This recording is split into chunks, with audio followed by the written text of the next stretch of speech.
Bueno, creo que me están oyendo. A ver si me están oyendo. Digan, hola.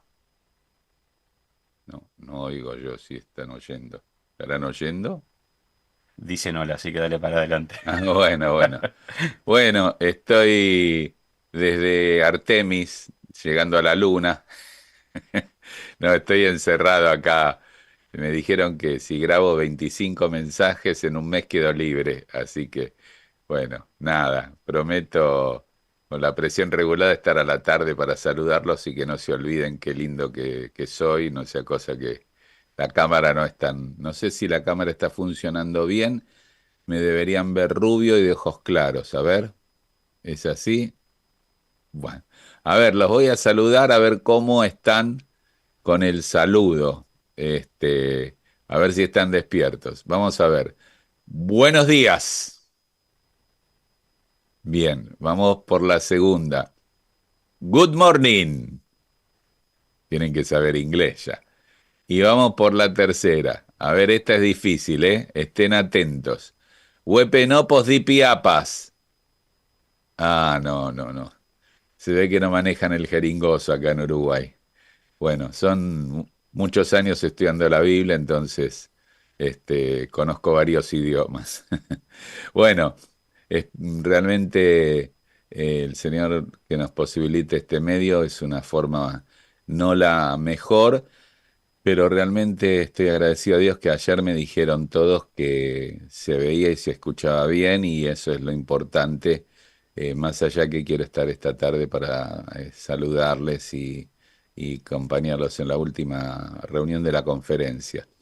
Yo no sé si hasta ahora han podido, entre idas y vueltas, seguir el hilo de la idea que hemos planteado, que he planteado, de poder ver la historia de nuestra iglesia, las raíces, conocer nuestros antepasados y un poco desde el hermano más nuevo hasta el anciano, estar lleno de estos conceptos, como que lo dije, disculpen que lo repito varias veces, pero en mi cabeza continuamente por años he pensado, mi iglesia está haciendo discípulos, está evangelizando realmente como correspondería.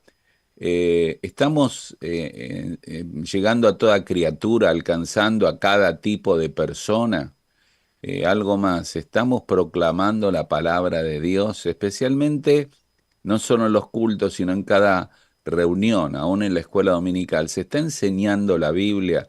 La pasión del amor o por el amor de Dios es un poquito más difícil de evaluar, porque ya no es una actividad, es tratar de descubrir, que es muy difícil, si en el corazón de los creyentes hay un amor por Dios sincero.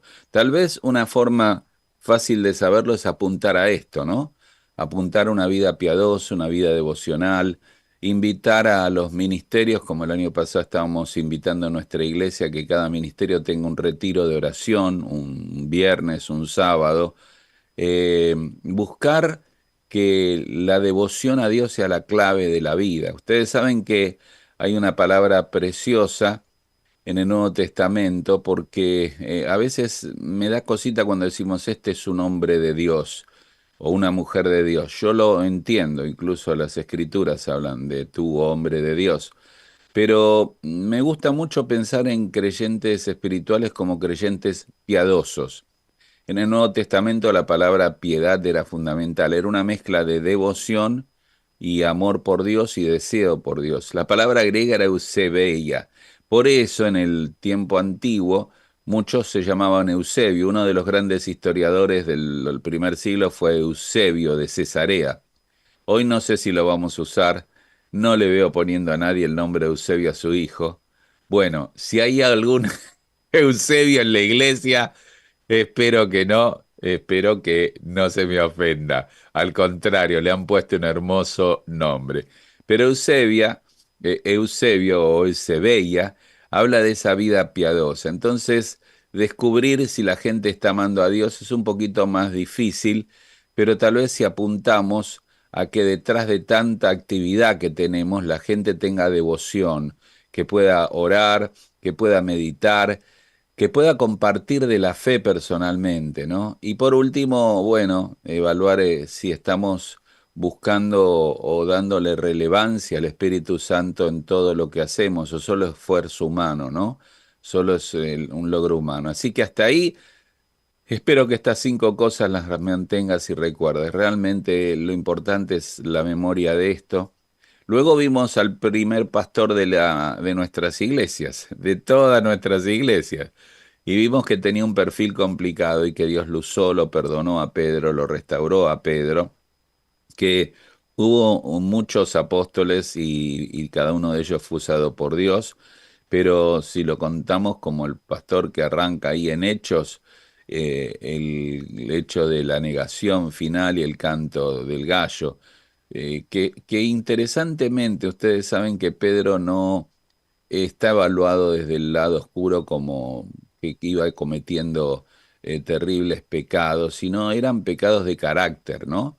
Orgullo, querer el primer lugar, compararse, y eso fue lo que Dios limpió en el corazón de Pedro. Por eso después Pablo, cuando habla en 1 Timoteo 3 y Tito 1 de los ancianos de la iglesia, pone todas características de carácter. No dice que sea un predicador, un administrador, un líder, no, no, que sea amable, paciente, no soberbio, no iracundo. El carácter es fundamental. En este recorrido yo hoy quiero mostrarles un personaje, mientras que ustedes van a Filipenses capítulo 2, el verso 25, un personaje extraordinario, que también formó parte de esta iglesia, conceptos que el Señor vertió, Pedro y los apóstoles que comenzaron la iglesia, pero dentro de la iglesia había personas únicas y especiales. Yo la verdad, cuanto más hablo de esta persona, más me emociona, porque me gustaría hacerle algún tipo de reconocimiento. Es como que siempre estamos pensando en el apóstol Pablo, que fue sin duda extraordinario. Ojalá llegáramos a alguna pequeña medida de su estatura, y el apóstol Pedro, o Juan, o Santiago, pero este hombre que hoy vamos a ver forma parte también de la iglesia. Entonces tal vez te tenés que ubicar, si no tenés vos una parte importante en la iglesia, de ser esto que es. Y en realidad, este hombre, ya te voy a decir el nombre, debería ser el patrón y el modelo, aún del que llega a ser un líder, porque tiene todas las características. Yo lo suelo llamar el hermano con alma de siervo. Y su nombre era Epafrodito. Filipenses, capítulo 2, verso 25. Mas tuve por necesario enviaros Epafrodito, mi hermano y colaborador y compañero de milicia, vuestro mensajero y ministrador de mis necesidades.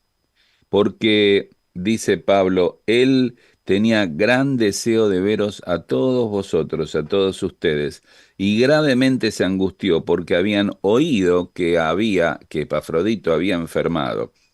Pues en verdad estuvo enfermo, y fue una enfermedad, según Pablo, a punto de morir. Pero Dios tuvo misericordia de él, y no solamente de él, sino también de mí. Fíjate lo valioso que era Epafrodito para Pablo.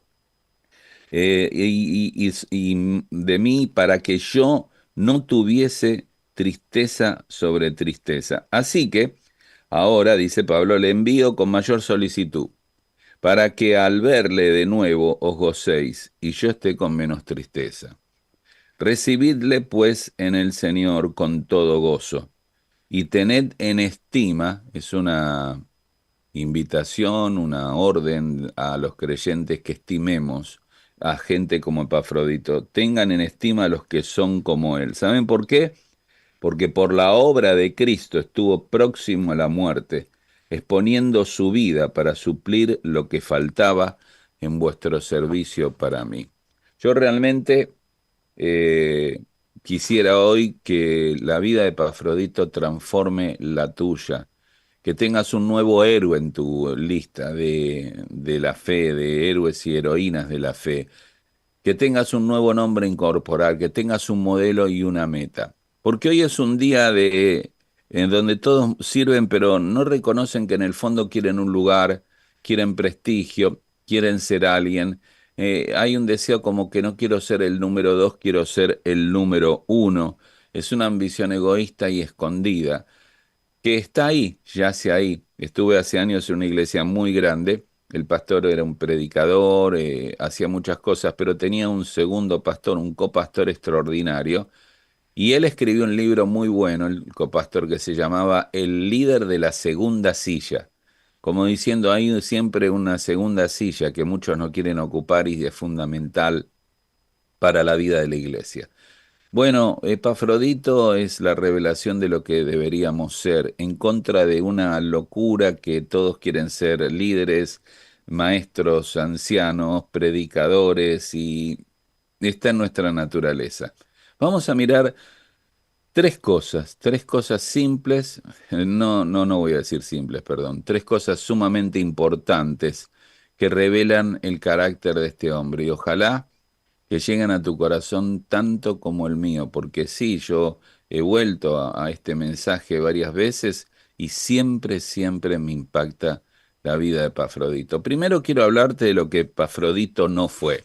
Eso pareciera una contradicción, porque siempre estamos hablando de lo que somos, que tengo este título, que soy esto, que hice aquello. Yo te quiero mostrar lo que él no fue.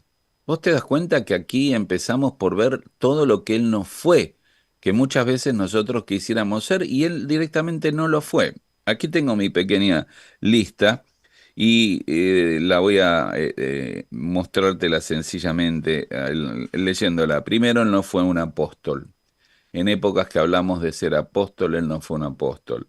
Él no escribió ninguna epístola, por lo menos no se conoce ninguna aún fuera del canon del Nuevo Testamento. Él no escribió ninguna epístola, él no predicó grandes sermones, no se les menciona sus sermones, ni siquiera que haya sido un predicador. Él no se menciona como anciano o líder. No, en ningún momento lo menciona así Pablo. Él tiene una historia personal, pero tampoco la conocemos. Ni siquiera sabemos de su historia personal. Él no es mencionado o no es narrada su conversión.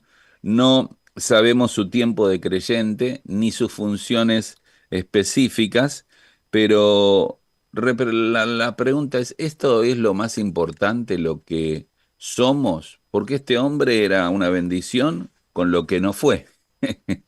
Es notable lo que no fue Epafrodito. Yo creo que vos estarías buscando en la época de la iglesia primitiva, el anciano de la iglesia, el apóstol de la iglesia, el que escribió Santiago, o Judas, o el que predica como Apolos, el gran predicador. Este no fue nada de eso. Sin embargo, fue el hermano con alma de siervo. Su nombre Epafrodito aún menciona y nos habla que quiere decir favorecido por Afrodita. Así que el contexto de la cultura griega a través de su nombre quiere decir que fue educado y formado en esa costumbre y en esa cultura. Con el tiempo su nombre se pasó a significar amoroso o hermoso, ¿no?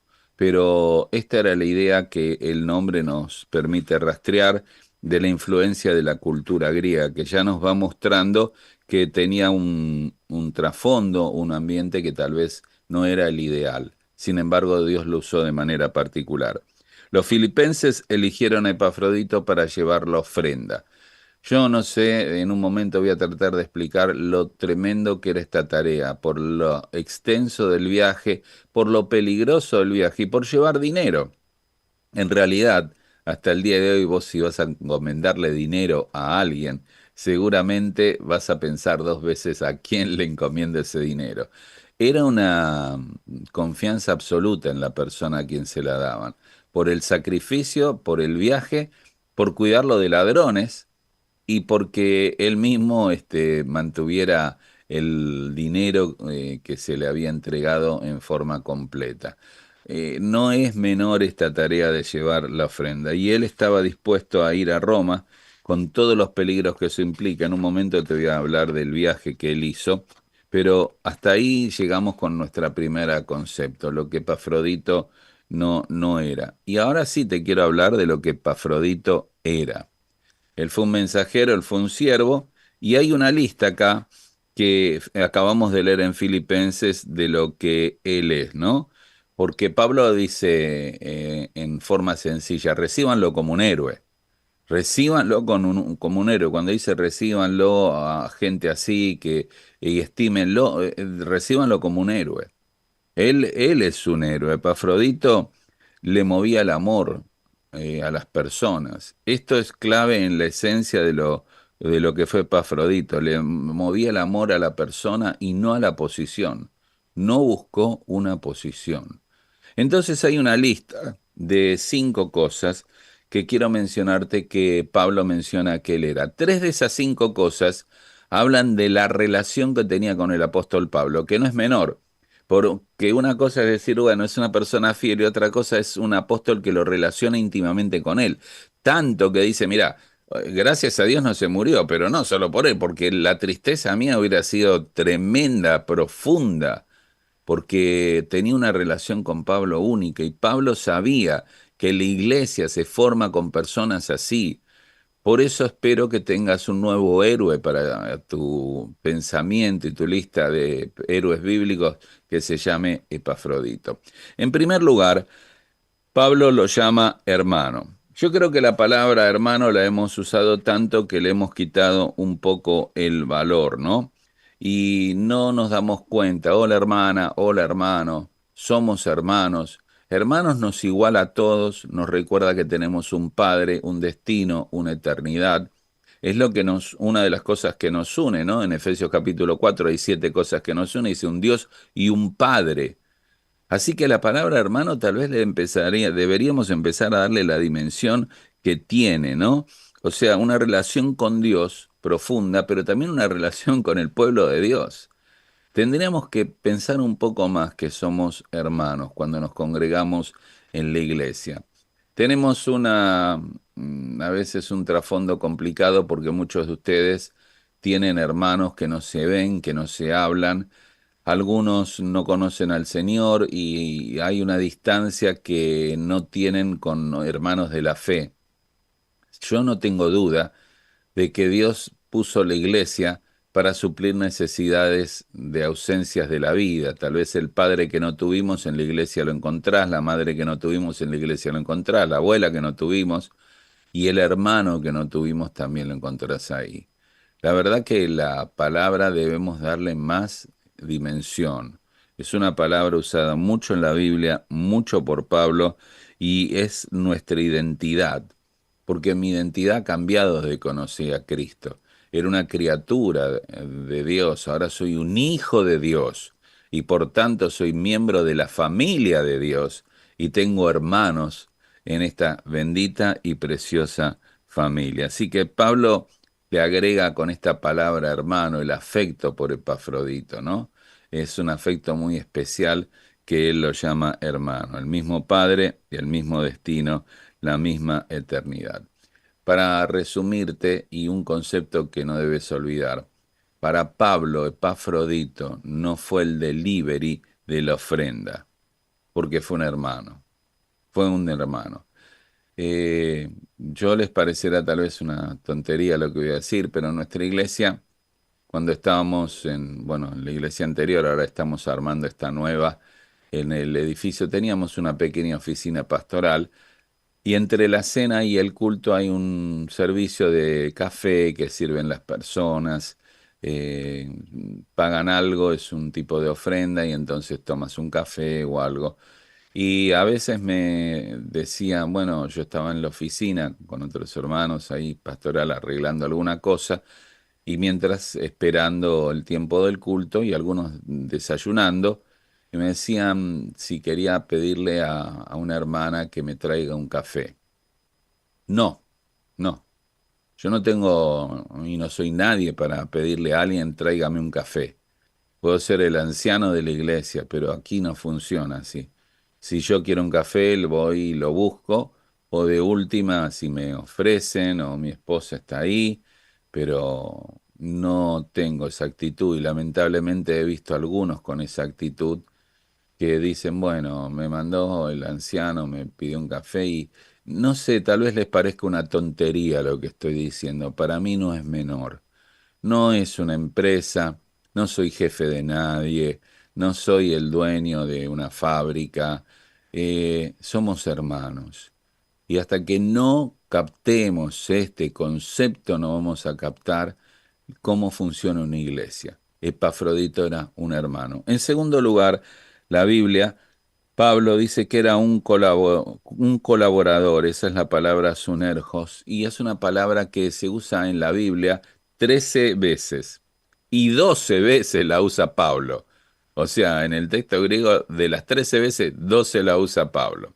La palabra colaborador es otra palabra sublime en la vida de Epafrodito y en la vida de cualquier creyente que quiera asumir este lugar. Fue un compañero de labores, un compañerismo afectuoso, una interacción o cooperación de dos personas. Era la idea de tener un afecto y ser más efectivos porque estaban juntos. Era un espíritu de camaradería.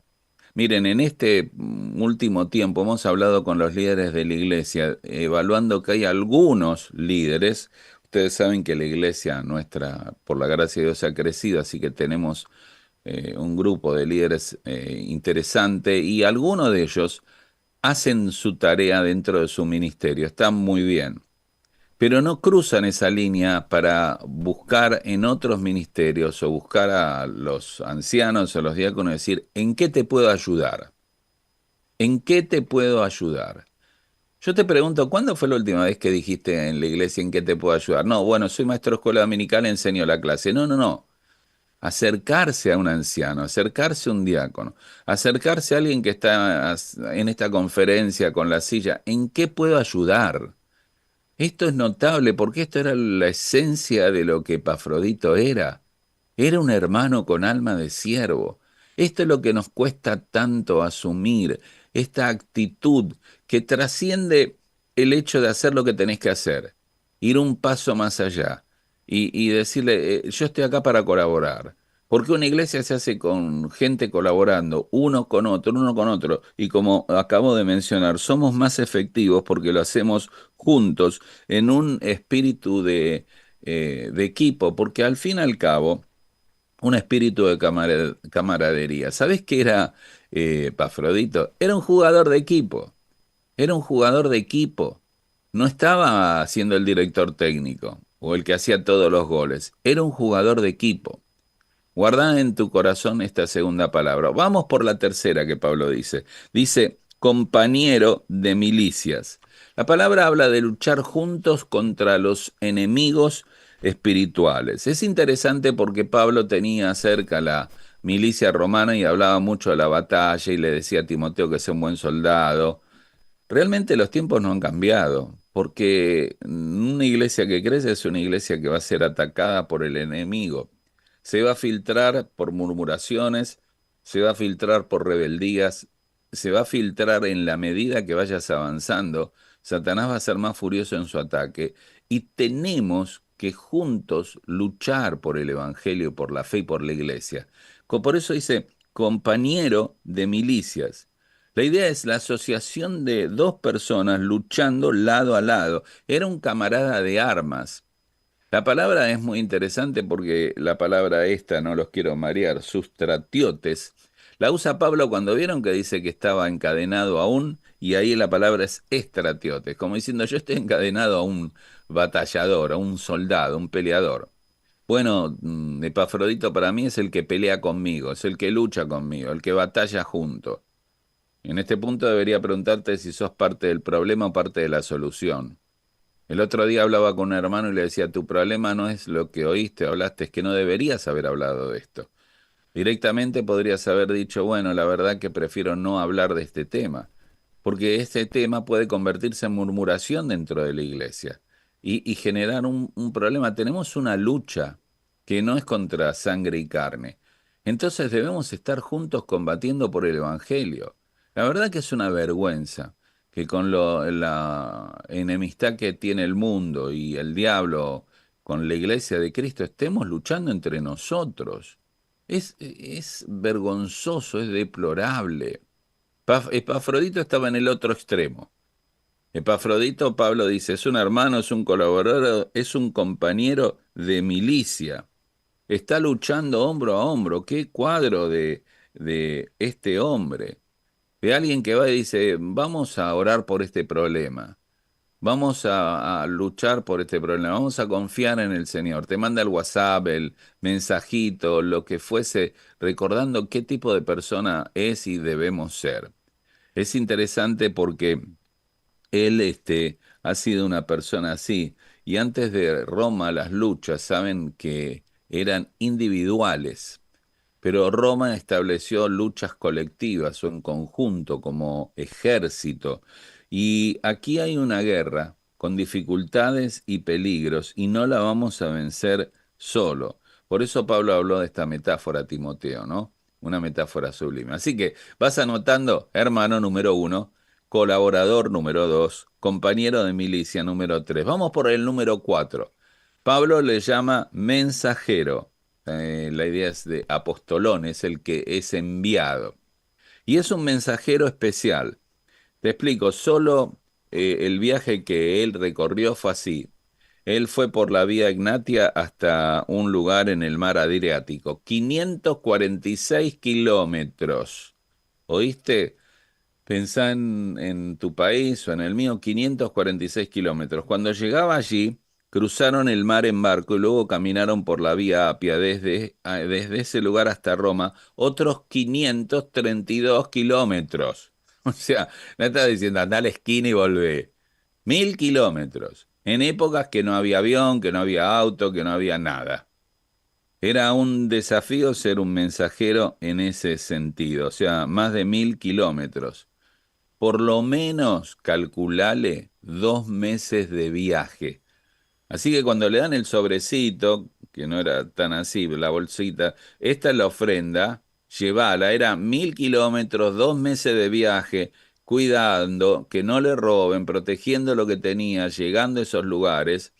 Posiblemente, como él pasó el invierno, la neumonía, el tipo de comida contaminada, quizá por eso se enfermó, porque detrás del pasaje creo que entendiste que él se enfermó y estuvo a punto de morir. Tal vez la gravedad de la enfermedad hacia la muerte fue por el viaje que tuvo. Tremendo viaje, ¿no? Viajar de una manera así en esas condiciones. Pero claro, era Epafrodito. La pregunta es, ¿estás dispuesto a ser un mensajero? ¿Estarías dispuesto a hacer y tener la humildad, el servicio, el sacrificio? Me causa gracia a veces cuando recuerdo al Señor diciéndole a dos apóstoles, tengo una tarea para ustedes, pero necesito que sean dos. Tal vez los apóstoles que siempre estaban buscando un lugar nos va a pedir que prediquemos, que enseñemos, que no, quiero que vayan acá, den la vuelta a aquella calle, vayan a la derecha, a la izquierda y me traen un burro. Encima dos para un burro. Se deben haber mirado, de hecho, ¿qué quiere? Un burro. Un burro. Pero en ese burro el Señor iba a entrar a Jerusalén, ¿no? ¿Qué pasa si yo te enviara a buscar un burro de acá a 2 cuadras? Suena mejor que te dijera si podés presidir el domingo o predicar o tener un ministerio. Pero la cuestión acá pasa por otro lado. La cuestión acá pasa por el corazón de siervo, por el que piensa que no hay menor tarea. Una de las cosas que yo he valorado desde años atrás es llegar a una iglesia y verla limpia, y pensar que hay hermanos y hermanas que han limpiado la iglesia. E ir al baño y pensar, este baño alguna hermana lo limpió y lo limpió para el Señor, no la limpió este hermano o hermana por un trabajo, lo limpió por el Señor. Pero claro, hemos dejado de lado el valor verdadero de lo que Dios está buscando.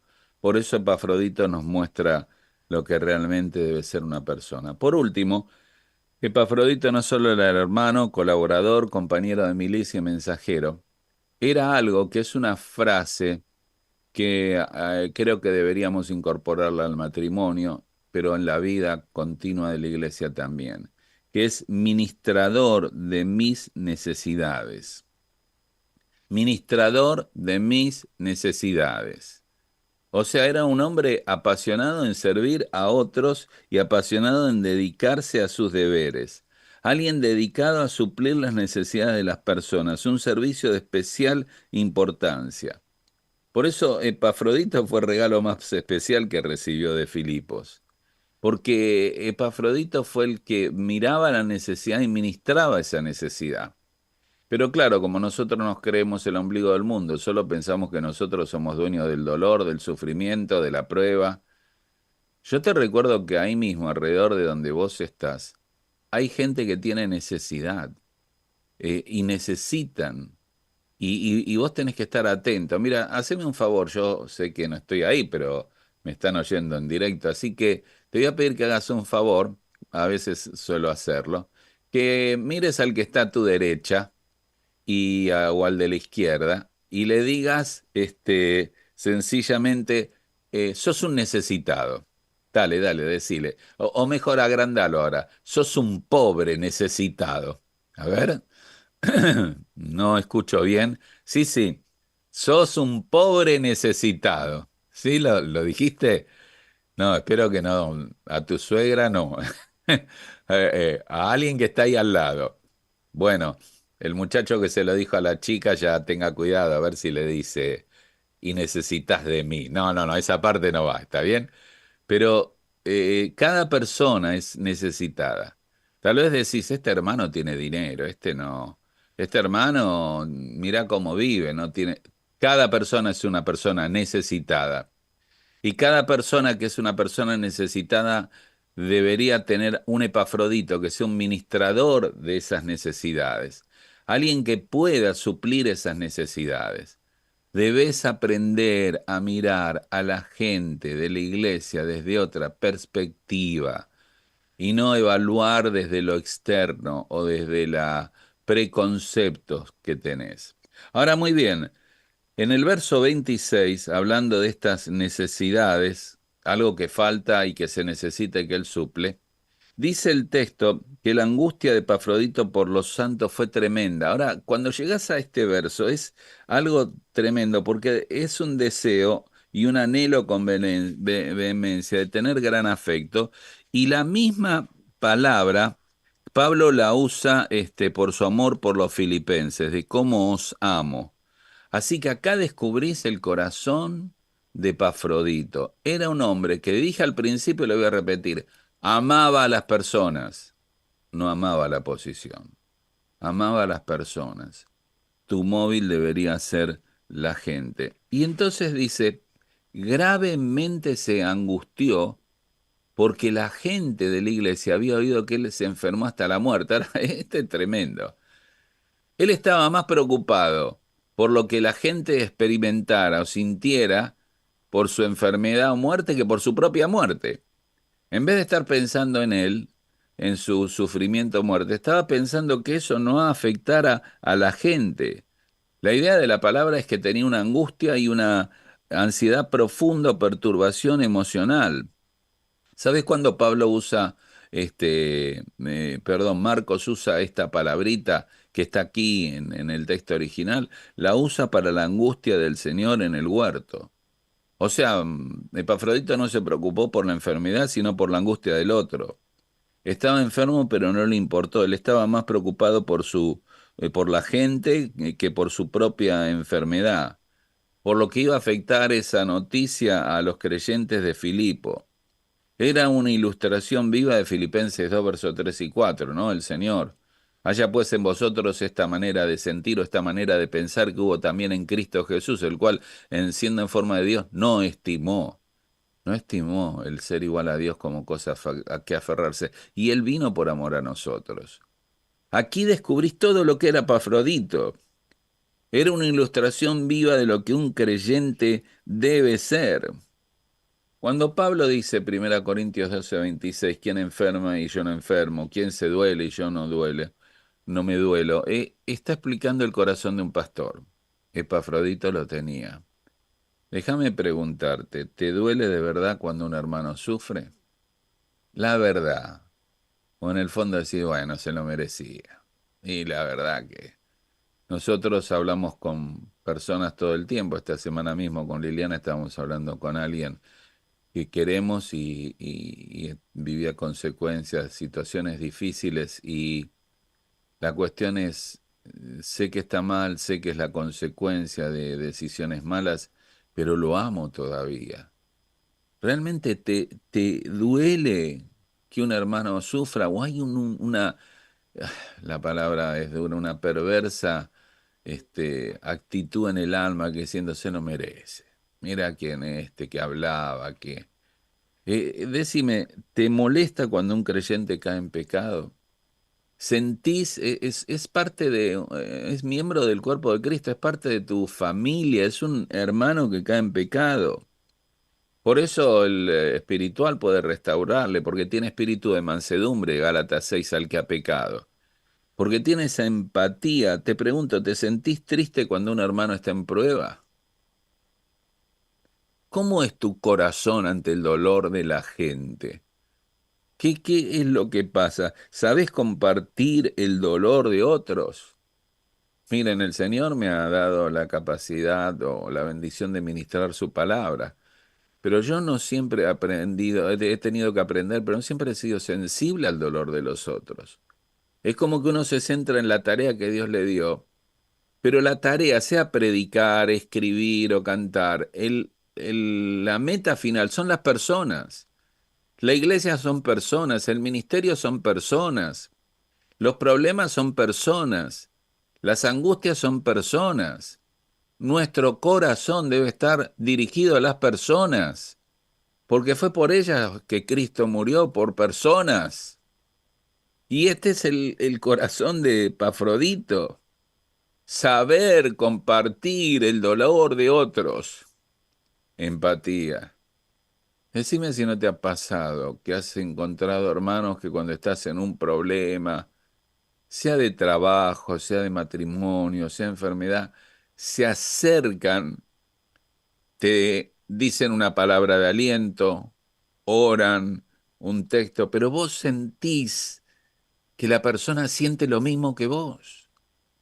Vos sentís esa empatía, esta conexión espiritual que te revela que hay alguien que no está cumpliendo con un deber. ¿Cómo te sentís? Uy, estamos orando porque no tenés trabajo. Hay una angustia, un dolor personal por el dolor del otro. Ese fue Epafrodito. Epafrodito sufría por los filipenses. Y Pablo dice, estuvo enfermo y a punto de morir. Epafrodito fue leal a Cristo, fue leal a la iglesia, fue leal a Pablo. ¿No será que vos deberías ser como Epafrodito? La iglesia se hace con principios y verdades que el Señor enseñó. La iglesia se hace con ancianos y líderes como Pedro. La iglesia se hace con epafroditos. Yo los quisiera tener en mi equipo. Yo quiero tener un jugador de equipo así, que le importan las personas, que realmente aman a la gente, que le importa a la gente más que él mismo. Por eso déjenme decirle, cuando alguien deja un servicio, un ministerio, una iglesia y afecta a la iglesia, no está pensando en las personas, está pensando en sí mismo. Está priorizándose él por las personas, porque esto es la muestra en Epafrodito que era al revés. Es interesante porque no me voy a meter con el fútbol, ¿está bien? Amamos a Luis Suárez, están felices ahora, bueno. Pero cuando la selección argentina venía ganando y ganaba todo y llegó al Mundial y en el primer partido perdimos con los árabes. No saben la angustia, chao, empezamos muy mal.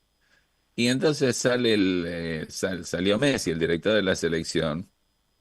Yo no sé si él lo creería o no, pero él dijo, no, que la gente sepa que no los vamos a dejar colgados.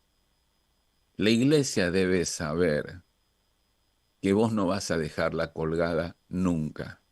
La gente debe saber que vos no los vas a dejar colgados, que no importa el reconocimiento, no vas a estar ahí, vas a luchar por ellos, vas a pelear por ellos. No los vas a dejar colgados, ni en el ministerio, ni en el servicio, ni en las necesidades. Es tremendo porque no dejar colgado a la iglesia y a los hermanos habla de cuánto amás a las personas. Hay gente que abandona muy rápido como que nada le importa más que él mismo. Elizabeth Elliot decía algo muy interesante, la esposa de Jim Elliot, del que murió en la selva en el Amazonas, en los misioneros jóvenes allí, ¿no? En el río Warari. Y ella decía, la entrega real se prueba cuando aún heridos seguimos sirviendo a otros. La entrega real se muestra cuando aún heridos seguimos sirviendo a otros. Yo sé que tenés problemas, y muchos, pero cuando el domingo venís a dirigir un coro, a tocar la guitarra o disipular a alguien o a dar una clase, estás mostrando que vos estás viviendo por arriba de tus propios problemas y de tus propias heridas, porque seguís sirviendo a otros. Es una gran frase para que la releas. En el verso 30, ya llegando a la parte final, dice, porque por la obra de Cristo estuvo próximo a la muerte, pagó el precio y hubo sacrificio. Estuvo por la obra de Cristo próximo a la muerte. Déjenme hablarle un momento de esto, porque hay una pequeña frase que Dietrich Bonhoeffer decía, ¿no? Es una frase, uff, con mucho contenido. ¿Estás anotando? Yo no te veo acá el papel y lápiz, ¿eh? O en un rincón de la Biblia, algunas frases o algunos textos. Esta frase es para retenerla. Cuando Dios llama a un hombre, le dice, ven y muere. Es morir a uno mismo. Cuando Dios llama a un hombre es, ven y muere. Este es el convenio con el Señor. Voy hacia Cristo y vivo para Cristo muriendo a mí mismo. Eso involucra un montón de cosas a lo largo de toda la vida. Ven y muere, porque vivimos por valores superiores, porque tenemos otras cosas superiores. A mí me ha costado, a lo largo de los años ir aprendiendo esto. Porque ¿sabes qué pasa cuando uno decide, éramos muy jóvenes con Liliana, muy jovencitos, vivir para el Señor? Uno lo hace con pasión y con amor, pero va a haber un precio, va a haber un sacrificio, ¿no? Yo recuerdo que estábamos, recién casados y estábamos esperando recibir una ofrenda, íbamos a ir a Capital, al centro de Buenos Aires, a pasear, y le digo, bueno, recibimos esta ofrenda, la teníamos que pasar a buscar, y vamos a tomar un café, una media luna o lo que fuese. Entonces pasamos y la ofrenda no estaba. No recuerdo por qué, pero no estaba. Así que dijimos, bueno, vamos a pasear igual. Paseamos por la peatonal de Buenos Aires, la calle Florida, muchos de ustedes la conocen, y yo estaba medio mal, porque la idea era pasear y entrar y comer y tomar algo. Y viste, cuando vas, estás por la calle caminando y ves el bar, el vidrio, del otro lado, la gente comiendo, parece que ellos son felices y vos sos un infeliz. Parecía que me saludaban las medias lunas, que la gente me miraba como diciendo, qué pobre tipo. Todo lo que uno se imagina, porque se había hecho la expectativa de ir y tomar algo. Entonces Liliana dice, mi amor, disfrutemos lo que tenemos, estamos juntos, amamos al Señor, servimos al Señor. Tener hoy una ofrenda o no es una cosa totalmente secundaria. Entonces uno empieza la vida y empieza a tratar de ubicar los verdaderos valores de la vida. ¿Qué esto es lo que te cuesta a vos y a mí tanto? ¿Qué es lo que más vale en la vida? El negocio, el trabajo, la familia, el deporte, y buscar lo que realmente vale. No digo que lo demás no sea importante, no digo que descuides a tu familia, pero ¿qué es lo valioso de la vida? Cuando Dios te llama y te dice, ven y muere.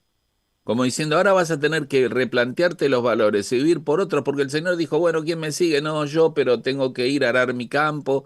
No, yo sí, pero déjame saludar a mi familia. No, tengo que enterrar a mis padres. Cuando ellos se mueran, siempre excusas. El Señor dijo, no, no, no es así. El que pone la mano en el arado y mira para atrás no es apto, no, no tiene el valor correcto para seguirme. Deberías plantearte a la luz de la vida de Epafrodito qué es lo importante para vos. Epafrodito tuvo un amor abnegado, desinteresado y sacrificial. Por eso Pablo le envió. Por eso Pablo se gozó con él y le dijo, recíbanlo como un héroe. Llegamos al final en el verso 29 y voy a mostrarles un versículo más. Y Pablo dice allí en ese versículo, recíbanle en el Señor con todo gozo y tened en alta estima a los que son como Él, porque por la obra de Cristo estuvo expuesto a la muerte y estuvo próximo a la muerte exponiendo su vida para suplir. Dice, tened en alta estima. Esta es una exhortación de Pablo, no es una invitación. Empiecen a cambiar los valores, empiecen a poner los héroes reales, empiecen en su lista a poner gente como Epafrodito, no solo los apóstoles, que fueron increíbles. Tened en alta estima, es una expresión clara de alguien que dice exponiendo, es exponer el bienestar personal de manera voluntaria y ponerse a sí mismo en riesgo. La palabra en riesgo, la palabra esa griega para exponer, es arriesgarse y arriesgarse de una forma que está dispuesto a todo. ¿Saben que esta palabra, no la voy a mencionar, pero la palabra griega para exponer, que quiere decir arriesgarse, en la iglesia primitiva hubo un grupo de cristianos que se llamó los arriesgados, o los expuestos, traduciríamos hoy, ¿no? Los arriesgados. Me encantó porque este es el concepto de siglos atrás, donde personas dijeron queremos ser un grupo llamado a arriesgarnos. Fueron así en los primeros siglos de tomar este ejemplo. Bueno, Epafrodito fue un iniciador de todo esto. Ahora, qué notable, ¿no? Por otro lado, yo hoy pienso, terminando, su nombre y su servicio, su corazón y su humildad, la de Epafrodito, van a ser conocidos y serían conocidos por millones, porque han pasado 2000 años y seguimos hablando de Epafrodito y revalorizando a Epafrodito. Termino pensando en lo que Epafrodito nos enseña. Creo que ya ha sido claro, ¿no? Lo que era, lo que no era, lo que era. ¿Qué nos enseña? Bueno, nos enseña cómo vivir para otros. Nos enseña los verdaderos valores de la vida. Nos enseña a ser un hermano, a no sacar títulos y no medirnos delante de otros por logros. Nos enseña a ser un colaborador. Ojalá que incorpores estas palabras. ¿En qué te puedo ayudar? Este mismo domingo en la iglesia, acércate al de multimedia, acércate al que arregla los bancos, acércate al... ¿En qué te puedo ayudar? Epafrodito nos enseña a ser un compañero, alguien luchando al lado tuyo, alguien que sabe que estamos en una batalla y no la va a ganar solo el líder No, no, estamos juntos en la milicia. Alguien que suple necesidades, que mira alrededor por alguien y sin decir nada sabe que tiene una necesidad y ministra las necesidades. No por ningún búsqueda de logros personales, sino por amor a las personas. Acordate, las personas que están al lado están necesitadas y mucho. Por último, cómo llevarse mal con un Epafrodito, ¿no? Y entonces quiero terminar con el verso 25, que la expresión, si ahora entendés un poquito más de Epafrodito, te va a hacer sonar mucho. Dice, mas tuve por necesario enviaros a Epafrodito. Tuve por necesario. La palabra es muy interesante. Ahora que tenés todo el cuadro mental de Epafrodito, ves la relevancia de esta expresión de Pablo. ¿Saben que la palabra mastuve era un término matemático que se usaba? Es como una reflexión cuidadosa, no fue una decisión rápida. Por ejemplo, en Hebreos 11 se usa para Moisés, que decidió seguir al Señor antes que a Egipto. Fue una decisión pensada matemáticamente, fríamente, apasionadamente, con el corazón. Él pensó, ¿a quién envío? ¿A quién envío? ¿A quién envío? Había mucha gente, ¿eh? Había muchos hermanos. La ofrenda era muy importante. El viaje era largo. Tuve necesidad. La necesidad se llamaba Epafrodito. Es algo que la palabra necesidad es algo que no se puede prescindir y por lo tanto indispensable.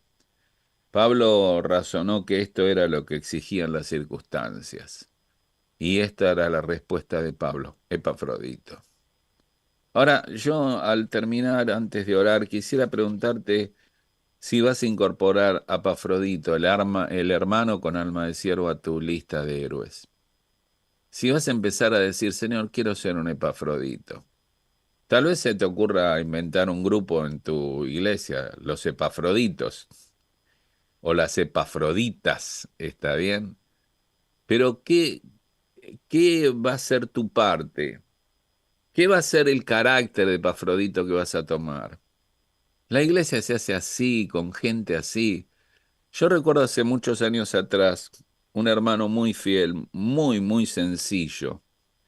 Estábamos en nuestra casa eh, habíamos comido, algo así, y estaba lloviendo y salgo en medio de la lluvia, tocan timbre y era este hermano que venía en la bicicleta bajo la lluvia con una capa, viste, protegido. Dice, hola Marcelo, vos sabés que yo te aprecio mucho, mi familia te aprecia. E hicimos un asadito y te trajimos un poco. Y abre, y había una bandeja con asado, chorizo, qué sé yo, ¿no? Yo la miré y le dije, che, ¿tampoco trajiste? No le dije eso.